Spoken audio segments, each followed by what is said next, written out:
अस्सलाम वालेकुम दोस्तों, मैं महबूब उमर जो अॼु तव्हांखे ॿुधाईंदुसि मोशन ग्राफिक्स ऐप जे बारे में। यकीनन तव्हां कंप्यूटर में मोशन ग्राफिक्स जे लाइ एडोब आफ्टर इफेक्ट ऐं उन खां अलावा काफ़ी सारा मोशन ग्राफिक्स जा सॉफ्टवेयर यूज़ कया हूंदा, पर मोबाइल में मुंहिंजे ख़्याल में तव्हां को अहिड़ो सॉफ्टवेयर यूज़ कोन कयो हूंदो। जेकॾहिं तव्हां अलाइट मोशन स्टूडियो जे बारे में ॼाणो था तॾहिं बि हीअ वीडियो तव्हां ॾिसंदा रहो त हिन वीडियो में तव्हांखे डिटेल सां सम्झाईंदुसि हर हिकु फीचर जे बारे में। अलाइट मोशन स्टूडियो ऐप खे कीअं इस्तेमालु कजे। अॼु असां ॿिनि फीचरनि जे बारे में ॻाल्हाईंदासीं। पहिरियों फीचर आहे लेयर ऐं नंबर 2 असां एनिमेशन जे बारे में ॻाल्हाईंदासीं, जेके तक़रीबन हर माण्हू खे सम्झ में न ईंदा। ऐं इंशाअल्लाह अॻिते असां ॿियनि टॉपिकनि जे बारे में बि ॻाल्हाईंदा वेंदासीं। उन खां पोइ तव्हांखे मुकमल तौर ते हिकु मोशन ग्राफिक्स डिज़ाइन करे हिन ऐप में तव्हांखे ॾेखारींदुसि। उम्मीद आहे हीअ वीडियो तव्हांखे ज़रूरु पसंदि ईंदी। अचो त शुरूआत में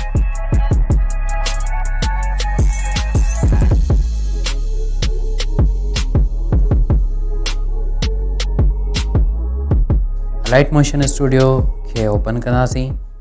जेकॾहिं तव्हां इंस्टॉल न आहे त इंस्टॉल करे वठो। इंस्टॉल करणु सफ़ा आसान आहे, तव्हां किथां बि करे सघो था ऐं वधीक तव्हां होशियारु आहियो कीअं सर्च करे सघो था।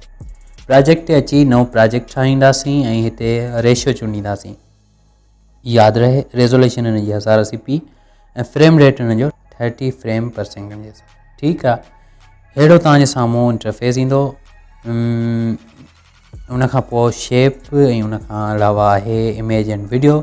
इमेज एंड वीडियो ते क्लिक करे हितां तव्हां का तस्वीर खणो, को वीडियो खणो, जेको कुझु खणणु चाहियो खणी सघो था। सॼी डेटा तव्हां अंदाज़ में साम्हूं ईंदी। हीअ तस्वीर मूं खई आहे, ठीकु आहे। जीअं मुंहिंजे दोस्त जो नालो बि अचे न, काशिफ के। ठीकु आहे, हिन जी तव्हां ड्यूरेशन ॾिसी सघो था त हीअ टोटल घणनि मिंटनि जी आहे। ऐं हीअ तस्वीर जंहिं जाइ ते आहे इनखे असां चवंदा आहियूं टाइम लाइन। ऐं हीअ तस्वीर हींअर हिकु लेयर जी सूरत में आहे। ओके दोस्तो, त मतिलबु त हीअ हिकु लेयर असां टाइम लाइन में ऐड करे चुका आहियूं।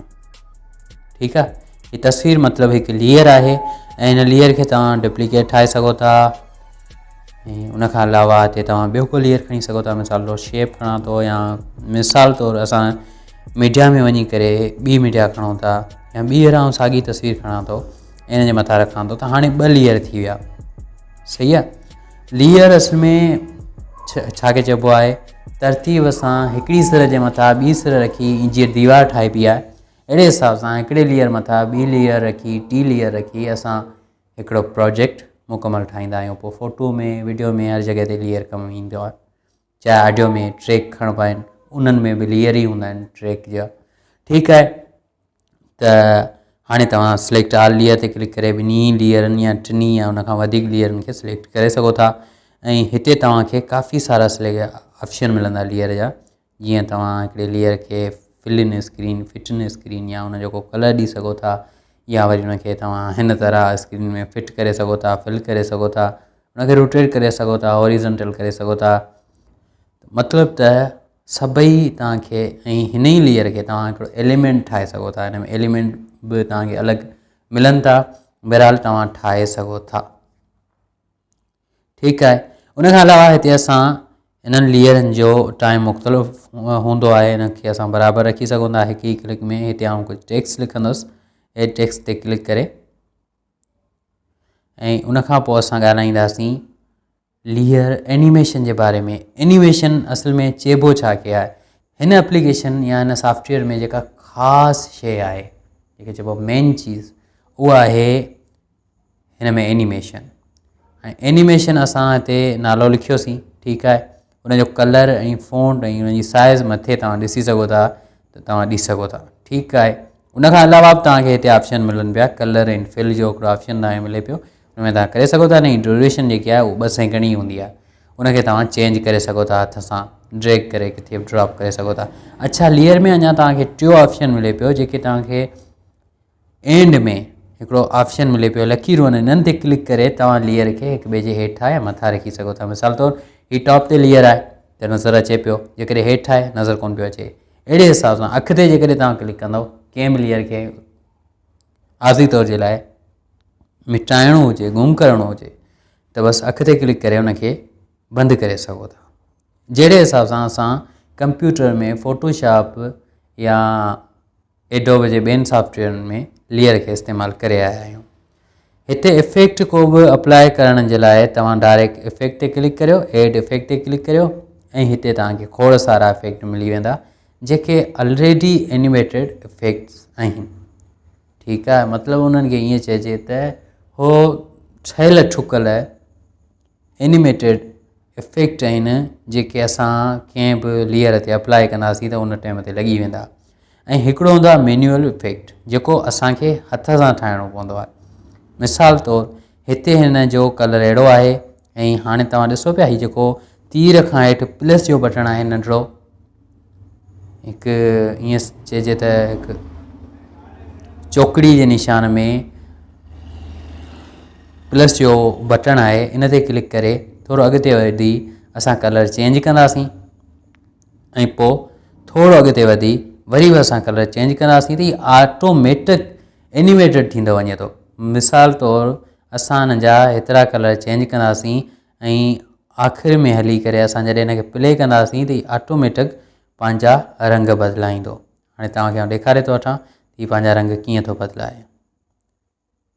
ओके, उनखां पोइ जेको ॾिसो कहिड़े हिसाब सां हीउ रंग बदिलाए पियो, तव्हां ॾिसी वरितो उमेदु आहे।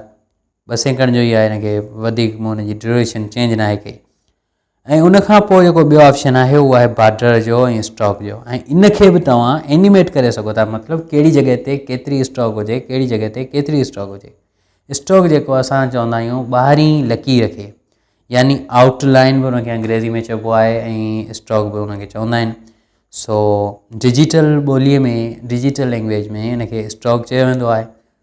उनखां अलावा जेका पेंटिंग वारी ॿोली आहे उन में उनखे आउटलाइन चइबो आहे ऐं असां हिनखे सिंधीअ में चवंदा आहियूं ॿाहिरीं लकीर। ठीकु आहे,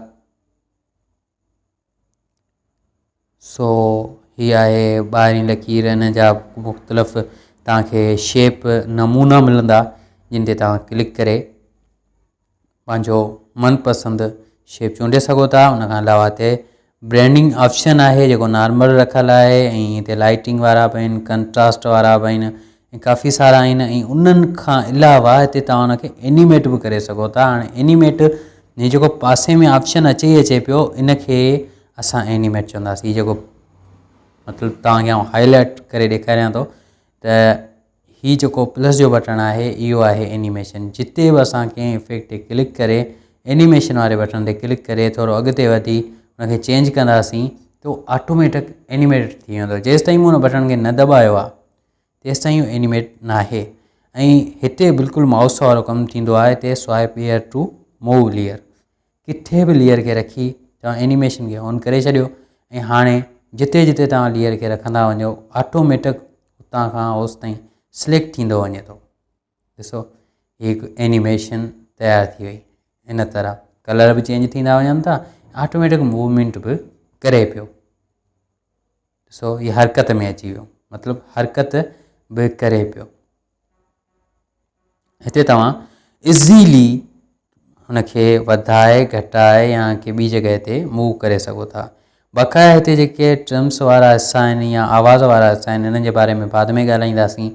ऐं टेक्स्ट में ॿियो छा छा करे सघिजे थो, कहिड़ा कहिड़ा इफेक्ट आहिनि, 3D इफेक्ट वग़ैरह वग़ैरह काफ़ी सारियूं शयूं जेके तव्हांखे सेखारियूं आहिनि। हीअ पहिरीं वीडियो हुई जंहिंमें मूं तव्हांखे एनिमेशन ऐं लेयर जे बारे में सम्झायो उन्हनि दोस्तनि जे लाइ जेके बिगनर्स आहिनि। ठीकु आहे, उमेदु आहे हिन मां काफ़ी कुझु न तॾहिं थोरो घणो सिखियो हूंदो तव्हां। हाणे असां ड्यूरेशन चेंज कंदासीं। हिन जी ड्यूरेशन ॾिसो लकीर जे हिसाब सां हिन जी ड्यूरेशन आहे ऐं हिनखे कलर चेंज कोन था करियूं। ओके, बसि मुंहिंजे ख़्याल में हीअ वीडियो काफ़ी आहे। तव्हां मिलां थो तव्हां सां अॻी वीडियो में, तेसीं ताईं ॾींदा इजाज़त। अल्लाह हाफ़िज़, गुड बाय।